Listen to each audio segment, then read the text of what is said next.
Welkom bij Kikker TV. We zijn weer bij de 36e weekuitzending. We hebben het weer allemaal gehad. We hebben Zwarte Pieten gehad, clowns, vishuffen, paarden, eenhoorns, noem het maar op.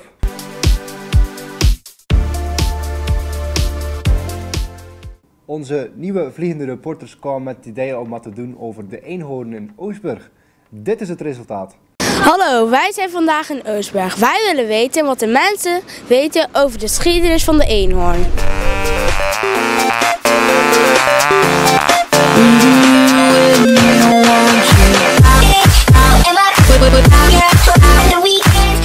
Wat weet u over de geschiedenis van de eenhoorn? Nou, de eenhoorn is de betekenis van kracht en genezing.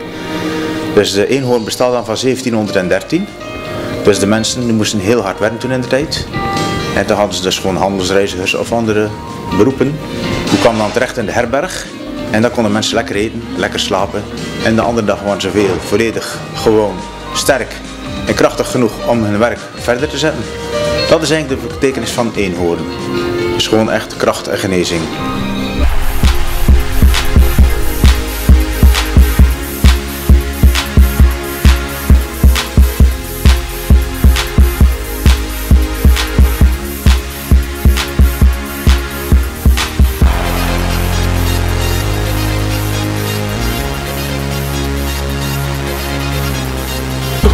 Hallo, wat weet je over de geschiedenis van de eenhoorn? Niet zoveel. Ik ben alleen wel eens met de plusklas ben ik naar het archief geweest en daar hebben we er ook heel veel over gehoord. En wat heb je er dan allemaal over gehoord? Dat de eenhoorn het symbool is van Oostburg en zo. En ja, en dat daar een heel verhaal aan vast zat en zo. Ja, meer niet. Wat is dat verhaal? En wat is dat precies, het verhaal? Dat werd heel veel verschillend verteld.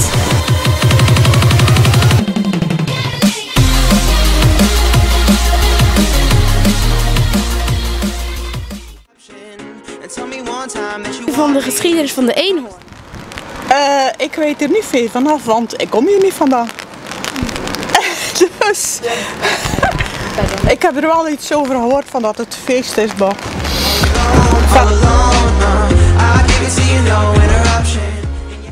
En dan nu de surprises van groep 8. Vandaag gaan we kijken nemen bij de surprise van groep 8. Wat vinden jullie ervan? Ik vind het heel leuk, want we doen surprises en dan krijgen we hele leuke dingen. En Het is heel gezellig. Ik heb hele mooie surprises gekregen en ja, het is gewoon heel gezellig. En wat zat er dan in die surprise? ik had dit poppetje gekregen en ook heel veel lege poppetjes en dat vind ik heel leuk. Ik had zo'n iets voor de Wii. Ik had nog 2 van die poppetjes, maar dan met armpjes en voetjes. En ik had een soort van kattenpulp en van die weeshooter dingen, maar dat kijken jullie niet. Eerst de linker en dan even naar voren. Laat ze dan achter de oren. Dat in de zij en een kontje erbij. Dit is de Macarena. Heel erg leuk. En wij ook bij Sinterklaas schoot gemogen. Nee, maar ik denk dat we dat straks wel mogen doen. En met wat kwam hij hier aanrijden of aanvliegen of wat dan ook? Met een karretje en bij die karretjes was een ezel. Ezel? Een ezel. Oké. En heb je ook al cadeautje gekregen van de Sint? Nee, maar we mochten de cadeautjes wel zoeken. Zoeken. En heb je het gevonden? Ja. Wat zat erin? We mochten de cadeautjes nog niet openmaken, maar elke groep heeft een zak. Samen dansen wij de Macarena. Hey Macarena. Sinds komt de stoomboot uit Spanje weer uit. Hij heeft de surprise die jullie voor de anderen al mochten maken, hebben jullie die? Heeft degene die al open mogen maken? Nee, mij niet. Nee. En wat hadden jullie gemaakt? Ik kan ook wat, maar niet geen been. Ik heb een toilettas gemaakt. En roep ons rechts toe. Wie zoekt is krijgt lekker. Wie stout is de roep. O lieve Sint-Nicolaas, kom ook eens bij mij. Wat vindt u er nou precies van? Ik vind het heel leuk Iedereen heeft heel goed zijn best gedaan om hele mooie surprises in elkaar te zetten. Dus ja, superleuk. Heeft u zelf ook meegedaan? Ja, ik heb ook meegedaan. En ik heb ook een hele mooie surprise gemaakt. Dus, en wat heeft u dan gemaakt? Een Feyenoord shirt voor een echte Feyenoord fan. En heeft u zelf ook wel gekregen? Nog niet. Nee, mijn surprise staat er nog tussen die voor mij is, denk ik. Dus ik ben benieuwd. Samen dansen bij de Macarena. Hey Macarena. Jullie kunnen nu de Macarena. Dans met mij en kijk van de surprises. Nou, ik vind het hele mooie surprises geworden dit jaar. En ja, een hele leuke bij zitten. Dus. En heeft u zelf ook iets gekregen? Ja, zeker. Ik had het niet verwacht, maar het was een hele leuke verrassing. En ik had zelf ook niet meegedaan, hoor, dus ik heb niks gemaakt. Maar ik had wel iets gekregen. Oké, en wat was dat dan precies? Er was een cadeautje en er zat een chocoladeletter in en een gum en een lijmstift. Dus dat was heel erg leuk. Dit was Kikker TV. Bedankt voor het kijken. Doei! Het Greenwich Maritime Institute kwam vorige week de vissersvrouwen interviewen over hun rol in de dorpsgemeenschap. Kikker TV werd nieuwsgierig en trok op onderzoek uit.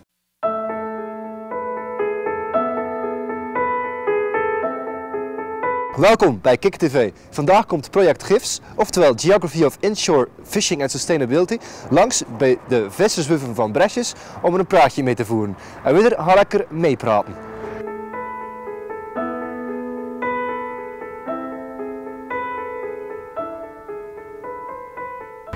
Right, I'm a researcher from the Greenwich Maritime Institute.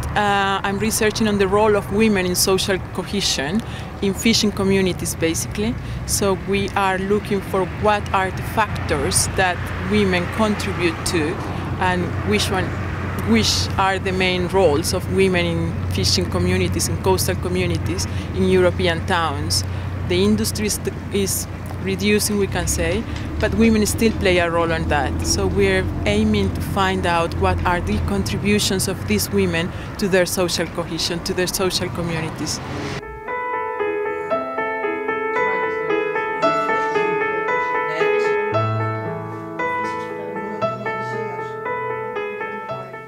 Eigen leven eigenlijk door de weken, zeg maar. En ook mijn dochter als ze kleiner was.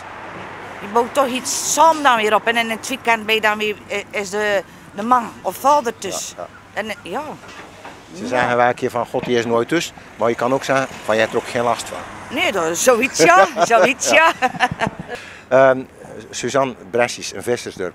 Een vissersdorp, mensen zeggen altijd dat met andere dorpen als de niet-vissersdorpen. Is dat zo volgens u? Ja, absoluut. Dat is heel anders. En wat is het verschil dan? Het gevoel. De trots die we als Bresje anders zijn. Ja, ik denk Bresje dat best wel aan de meeste noten zijn, eerlijk gezegd. Ja. En ja, als je naar Bresje zit hier een keer over de kooi, dat is in een ander dorp niet. Nee. Als je vissersdorp is in ieder geval. Dus ja, hier is over de kooi, is iedere keer iemand en je mag een keer een praatje. En, Ik denk, als je van Bresjes komt, dan heb je dat gevoel. Dat gevoel bij de kaai, inderdaad, je moet toch zeker een paar keer in de week ga over de kaai, dat gevoel heb je. Ja. Dan wil je even naar water zien, wil je even kijken naar de schepen liggen en ja, kan niet zeggen als je dat in Moosburg ziet. Of andere dorpen dan misschien. Nee, maar je hebt dan wel een keer een poosje gehad van God, dat echte ongeregelde leven, bah, maar dat is er ook zo weer over. Hoe ongeregeld was dat leven? Ze kunnen 's morgens tussenkomen voor de middag, dat kan half de middag zijn, half de avond bijvoorbeeld. Ongeregelde tijd als ze binnen kunnen komen. En hoe lang ben je dan weg? Van de zondagavond tot dinsdag voor de middag. En dan van de dinsdagavond tot de donderdag, zo rond de middag. En dat hij dan tussen is hij dan ook tussen? Nou nee, want dan is de vrijdag ook niet de hele dag het schip klaarmaken om mee de zondag te vertrekken. Ja. En dan gebeurt het de zaterdag ook nog wel eens. Dus die is eigenlijk, ze denken wel, ja, die vest ertussen is, hoeft hij niet veel te doen, maar die had gewoon hartstikke druk. Ja, zeker weten.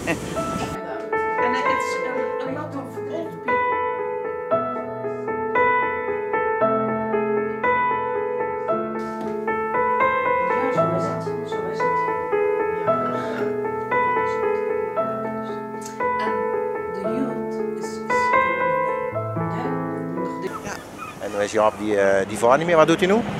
Ja, die is nog gewoon tussen en van de zomer heeft hij dan een beetje in de tuin en zo, waar hij fietsen doet en lopen. Maar nu is het wat anders weer, dus ja, die begint nu wel een beetje te vervelen, zo af en toe vind ik.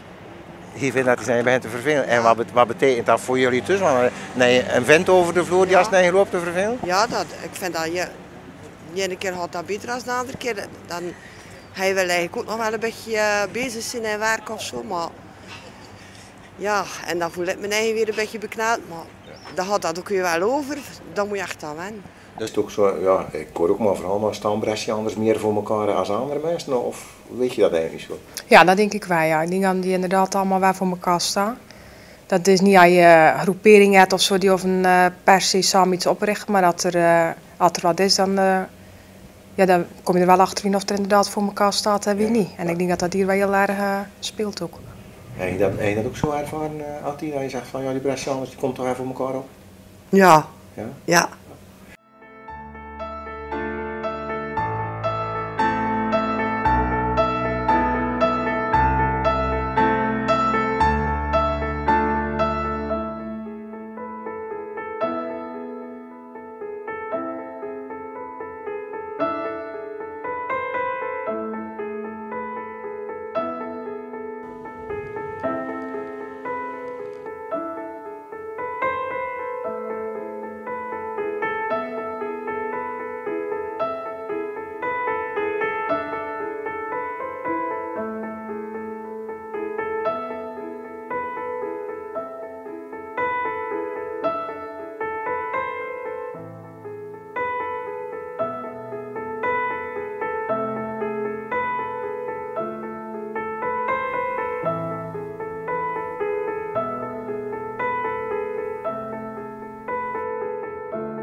De kindertjes van kindercentrum De Berenboot hielden van de week een Zwarte Pieter speurtocht.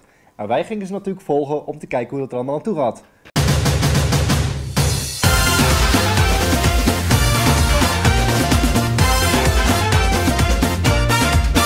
Hallo jongens en meisjes! Hallo, wie bent u en wat zijn de plannen hier vandaag? Ik ben Patricia, ik ben een pedagogisch medewerker van Stichting Kinderopvang Zeeuws-Vlaanderen en de locatie Oostburg bij de Berenboot.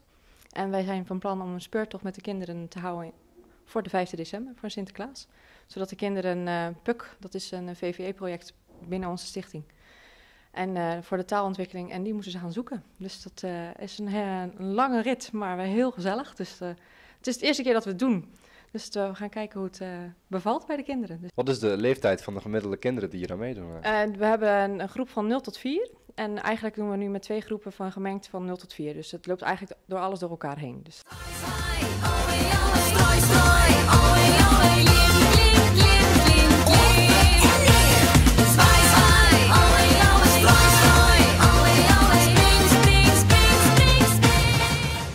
Sinterklaas is weg. Nee joh. Echt waar hoor, dus wel waar. Dit en de bal. Nee, hij zat naast me en hij is weg. Sinterklaas is weg. Gooi je handen in de lucht. Zwaai, zwaai, zwaai. Zwaai maar met je hand naar de mensen aan de kant. Strooi pepernoten in het rond van onder uit de zak. En dan klimmen we een keer snel de schoorsteen op en neer. En we springen, springen zo van tak. Denk u nu vast, waar is Sinterklaas heen? Maar ik ben niet alleen. Ik moest nog wat cadeautjes kopen. Dus ben ik een stukje gaan lopen. Jullie hoeven niet te treuren, want om mij te vinden moeten jullie een stukje speuren. Dus vertrek maar op avontuur. Dan zie ik jullie wel verschijnen op de duur. Iedereen ons mee. C-L-U-B. Wie danst er als een baas? S-I-N-T. De club van Sinterklaas. Zwaai maar met je hand naar de mensen aan de kant. Strooi pepernoten in het rond van... Sinterklaas die is een stukje gaan lopen, die is cadeautjes gaan kopen. En nou moeten we hem gaan zoeken.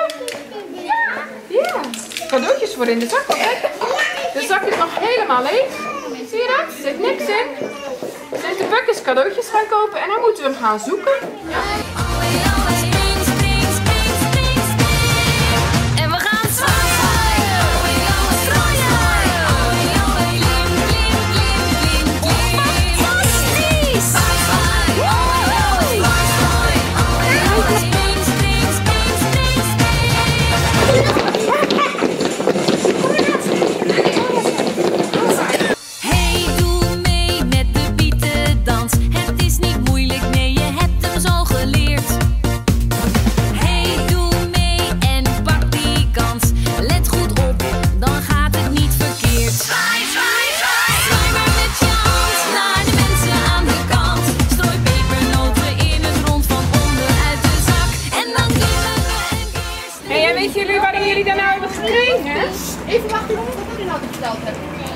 omdat wij Sinterpuk hebben gevonden. Ja. En jullie hebben heel hard gewerkt onderweg. We hebben pakjes gegooid en we hebben bedankt. We hebben gespeurd. Wat heb je net gedaan? Gerend, Zwarte Pieten gevonden, dansjes. Was het leuk? Ja. Heb je iets gekregen achteraf? Ja. Wat heb je allemaal gekregen? Een diploma, hè? Ja. En heb je ook wel lekkers gekregen? Ja. Zwarte Piet. Zwarte Piet? Ja. Oké. En heeft Zwarte Piet jou iets lekkers gegeven? Ja. Wat dan? Pepernoten. Pepernoten, klopt. Dat was lekker? Ja. Allemaal pepernoten gekregen?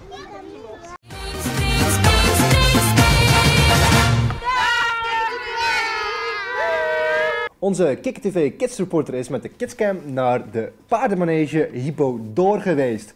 En wij gingen weer rijden. Hallo, welkom bij Kikker TV. Ik ga zo meteen kijken wat er vandaag allemaal gebeurt op manege Hypo Door de Nieuwvliet. I'm yelling timber, you better move, you better dance, let's make a night, you won't... Hallo, wat vind je van deze manege? Het is altijd leuk en gezellig. Oké, en wat doe je met jouw paardje eigenlijk? Dressuur of springen? Ik doe soms een keer springen, maar dat doet ze niet echt heel graag.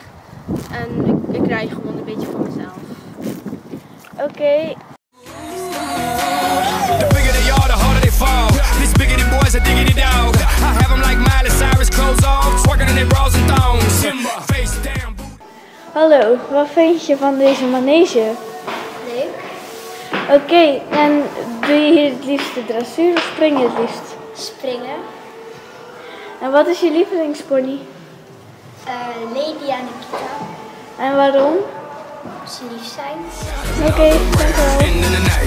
It's going down. I'm yelling timber, you better move, you better dance, let's make a night, you won't remember, I'll be the one. Hallo, wat vind je van deze manege? Heel leuk hoor. En wat is je lievelingspaard? Sora. Oké, en waarom? Ja, omdat het mijn lievelingspaard is. Dat weet ik niet. Oké. En wat doe je het liefste? Dressuur of springen? Allebei. Oké, dank u wel.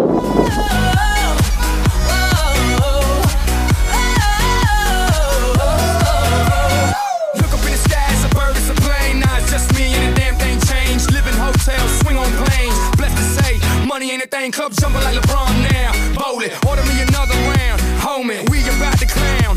Why? Cause it's about to go down. Swing your partner round and round. And then the night is going down. One more shot, another round. And then the night is going down. Swing your partner round and round. And then the night is going down. One more shot, another round. And then the night is going It's down. going down.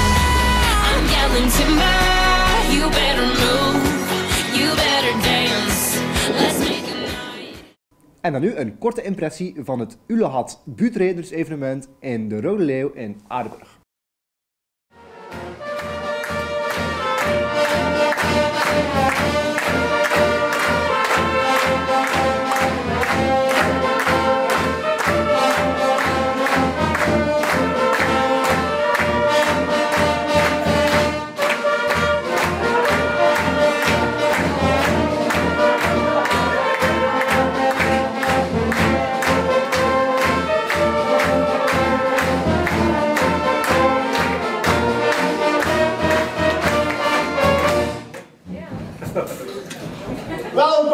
Welkom dames en heren, bienvenue, hartelijk welkom, welkom in het circus. En dit circus heet niet Cirque du Soleil, circus van de zon. Het heet ook niet Cirque de la Lune, circus van de maan. Nee, dit circus heet Cirque de la Pluie, à drip drip drip.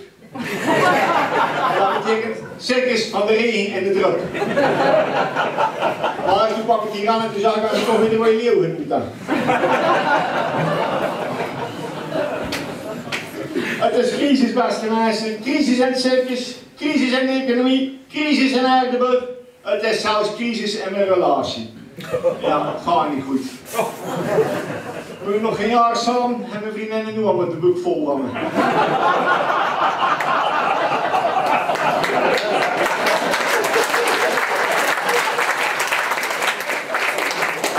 En het is ook crisis in Lulleklap, want dan denk je heel actueel onderwerp over een verhaal over Lulleklap, over de crisis. En wat staat er vorige week in de kranten? De crisis is voorbij. Nou, toen was maar crisis in huis geworden hoor. Probeer een week voor Lulleklap nog maar eens mee in uw verhaal te komen. Ik doe na 16 jaar mee, ik heb al van alles gedaan. Ik ben Quasimodo, wielrennen, bruidegom. Ik ben zelfs nog een keer als malle Pietje geweest, ik maak een hele parodie over Pietje de Vriezen. Want dat zou ik ook niet meer meugen, want mijn Piet niet meer zwart maar lachen.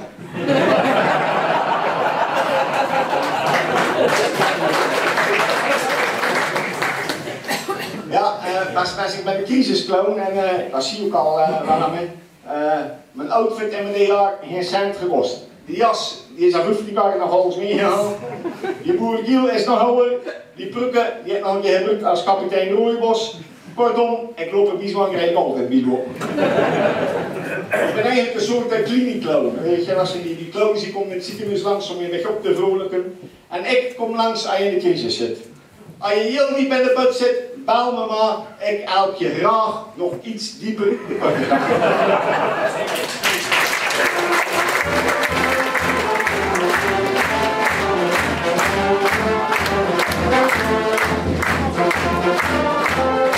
Vrijdagavond 23 november 2013 waren meer dan 90 oud-leerlingen naar een middelbare school gekomen om hun eigen kennis en ervaring te delen met de huidige leerlingen op het Twent College. Vanavond zijn we op het Twent College waar oud-leerlingen hun studie voorstellen en toelichten aan de huidige leerlingen.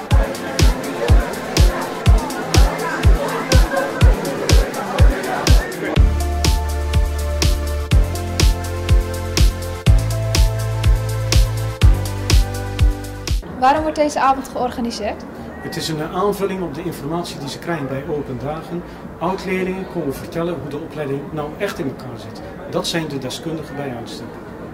En hoe is deze avond tot stand gekomen? We hebben alle leerlingen, oud-leerlingen die in het tweede, derde of vierde jaar van HBO of universiteit zitten aangeschreven via de ouders. Ik kreeg 100 mails binnen en zo hebben ze geïnformeerd.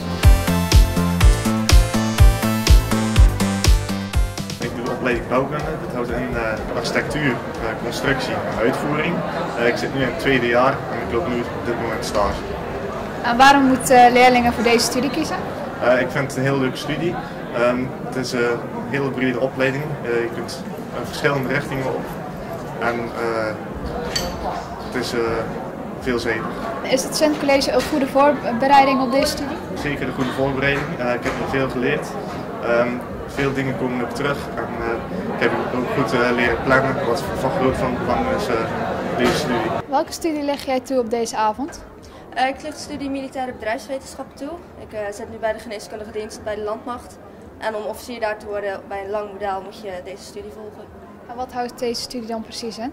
Het is vooral logistiek. Dus het leren omgaan met bestuursdingen. Bestuurskunde krijg je heel veel, net zoals op gewone civiele studies krijg je bestuurskunde, logistieke bevoorrading, al zulke dingen, maar dan met een militair tintje. Dus alle voorbeelden worden bij ons dan bijvoorbeeld uitgelegd met een militair voorbeeld. En wij krijgen dan ook nog bijvoorbeeld extra militaire studies, militaire recht, al die dingen, zodat we wel als officier weten waar we aan toe zijn. En waarom moeten leerlingen dan juist deze studie kiezen? Ja, als jij geneeskundige dienst, net zoals mij, wilt doen, dan kies je voor deze studie omdat het gewoon nodig is. Je hebt logistieke ervaring nodig, je moet weten bestuurskunde, je moet weten hoe je met mensen wil omgaan. Dat heb je dus allemaal nodig. Maar als je bijvoorbeeld bij de infanterie wilt gaan, dat is zeg maar de krachtpatsers, de vechtmachines bij de landmacht. Dan kan je bijvoorbeeld ook krijgswetenschap studeren. Dan heb je veel meer aan geschiedenis van hoe zijn oorlogen ontstaan, wat hebben we ermee gedaan, hoe is het ontwikkeld, wat is de evolutie daarvan. Dan heb je daar veel meer aan juist. Welke studie leg jij toe op deze avond? Ik leg de studie toe, officier bij het Korps Mariniers. En wat houdt deze studie in? Het houdt in dat je wordt opgeleid tot tweede luitenant bij het Korps Mariniers. En dat betekent dat je pelotonscommandant wordt. En dat betekent dus weer leiding geven aan een mannetje of 30 in het veld. En waarom moeten andere leerlingen deze studie kiezen? Omdat het een hele uitdagende studie is. Het is ook een heel uitdagend beroep. Het is fysiek heel zwaar. Ja, het wordt gewoon echt, het uiterste wordt van je gevraagd. En wie echt een goede uitdaging zoekt, die moet deze studie doen.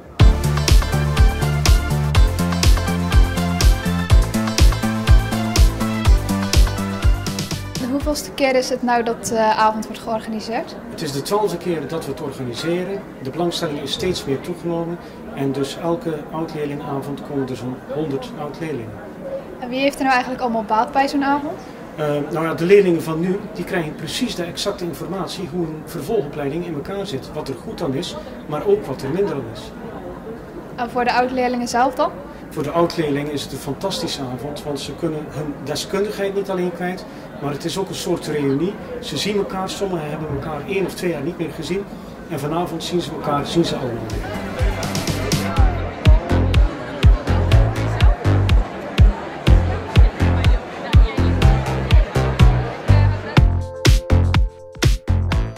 Weet je al welke opleiding je wil gaan doen? Ja, rechten. Waarom wil je deze opleiding doen dan? Omdat het me gewoon heel interessant lijkt. En waarom lijkt het je zo interessant? Het is gewoon zo, ik voel me bij aangetrokken. En heb je al veel informatie gekregen over deze studie vanavond? Vanavond niet al te veel, wel wat informatie, maar niet echt superveel. Dit was de voorlichtingsavond op het Sven College. Bedankt voor het kijken en tot de volgende keer. En dit was alweer de 36e weekuitzending van Kikker TV. Bedankt voor het kijken en tot de volgende keer.